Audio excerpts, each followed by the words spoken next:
Goedenavond. U kijkt naar een overzicht van het Zeeuwse nieuws op deze zondag de 7e december.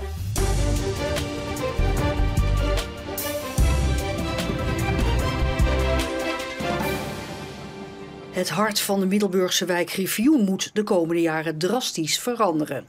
Op de plek van deze supermarkt komen appartementengebouwen, terwijl aan de overkant van de straat een groter winkelcentrum met woningen moet terugkomen.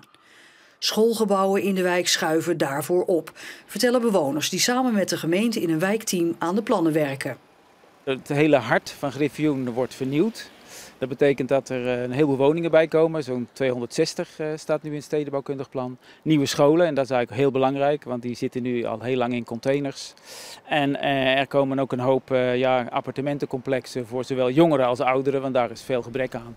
Bewoners namen zelf het initiatief voor de transformatie van de wijk Griffioen. Omdat er heel veel behoefte was, vooral bij oudere mensen, om te verhuizen omdat ze in huizen alleen woonden met 4, 5 slaapkamers. Dus op die manier, en daar was gewoon veel behoefte aan meer huizen hier in de buurt. Sommige woningen moeten ook collectieve voorzieningen krijgen. Gemeenschappelijke keukens, ruimtes, zorg, logeerkamers, maar in ieder geval dat mensen meer samen kunnen gaan wonen. De hele vernieuwing kost zo'n 24 miljoen euro. Een gemeenteraadscommissie praat maandag verder over het plan. Wie 's avonds door Zierikzee wandelt, kan weer genieten van een magische stad tijdens het gratis kunstlichtfestival Zeelicht. Het is de tweede editie die dit weekend werd geopend door de organisatie en burgemeester Jack van der Hoek. 3, 2, 1... Nadat er op de knop was gedrukt, sprongen de projecties aan. Dit jaar een stuk meer dan vorig jaar. De vorige editie hadden we 9 lichtkunstwerken en we hebben er nu 20. Maar we wilden ook groter qua uitstraling. Vorig jaar hadden we natuurlijk vooral mapping, dus in principe een projectie op een gebouw wat stilstaat. Nu hebben we meer animatie.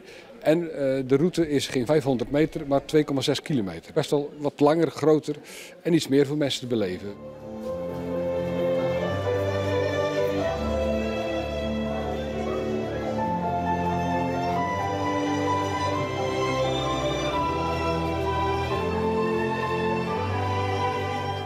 Mooie lichtschijnsels op de huizen, op de gevels en ja, echt ontzettend leuk.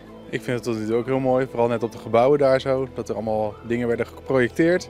En dat zag er heel gaaf uit. En we zagen ook allemaal lampen al in de lucht en die moeten we nog vinden, dus daar gaan we zo meteen maar even naar op zoek. De werken zijn afkomstig van nationale en internationale kunstenaars. En zelfs kinderen van alle basisscholen op Schouwen-Duiveland hebben met deze lampionnen een bijdrage geleverd. Iedere dag is het festival tot en met zaterdag 13 december te bezoeken van 5 tot 11 uur 's avonds. Kerstkaart erin, een sprookjesachtig begin. Dankjewel. Deze pratende brievenbus vind je hier in Burghaamstede en past helemaal bij de kerstpostzegels van PostNL dit jaar.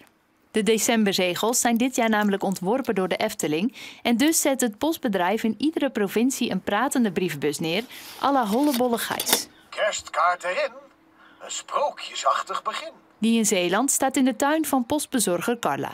Ik woon in Burghaamstede en ik werk al 21 jaar voor PostNL. Na een interne oproep van het bedrijf gaf ze zich op. En er zijn natuurlijk duizenden medewerkers van PostNL. En ja, als je dan uitgekozen wordt, een van de 12, is wel heel erg bijzonder, ja.